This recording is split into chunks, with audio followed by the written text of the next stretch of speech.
And right now, we're taking a tour of a cemetery for All Souls Day. We're wandering through a graveyard dating back to 1848 to learn more about ghostly legends. Legends surrounding a grave robber and a gravestone that mysteriously says victim of the beast 666. Well, ABC4's Jonathan May toured the Salt Lake City Cemetery and tells us what he saw. Here at the largest city-owned cemetery in the country, there's plenty of legends and stories to go around.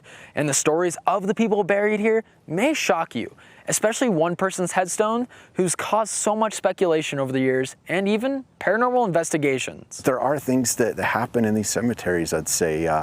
You see a lot of people that come here to collect evidence of the paranormal and see what happens. Wheeler says that happens because of headstones like this. The burial place of Lily Gray is one of mystery and intrigue. Victim of the Beast 666 is written under her name, a reference to the book of Revelation in the New Testament and the Antichrist. And now all we can do is speculate. Some say Elmer Gray, Lily's husband, is behind the mysterious inscription on her tombstone. Others say there's a supernatural reason behind it. Which brings the ghost hunters here. It's funny to watch and see what they capture, what they don't, what's real and what's not, and try and debunk some of that. As we toured through the cemetery, Wheeler told everyone about another famous story, about a grave robber by the name of John Baptiste. It's a story that took place in the 1860s. My favorite part of the tour is really telling those stories to the people and seeing them light up like, oh, I had no idea that this happened here, like the John Baptiste stories. Wheeler went on to tell us how a police officer named Henry Heath led an investigation into Baptiste, which inevitably took him to his home. Heath was horrified to discover the burial clothing of over 300 dead individuals, including children. Brigham Young himself then decided his fate, exiling Baptiste to a small island in the Great Salt Lake. Many believe the spirit of John Baptiste is tied to the island, still seeking absolution as he roams the shoreline. The John Baptiste story is always good about him being on the islands at Fremont Island and Antelope, and people still see him. But there are more than just ghost stories in this cemetery. Visually stunning headstones of the Virgin Mary and St. Michael the Archangel can be seen, and the burial site that started it all back in 1848.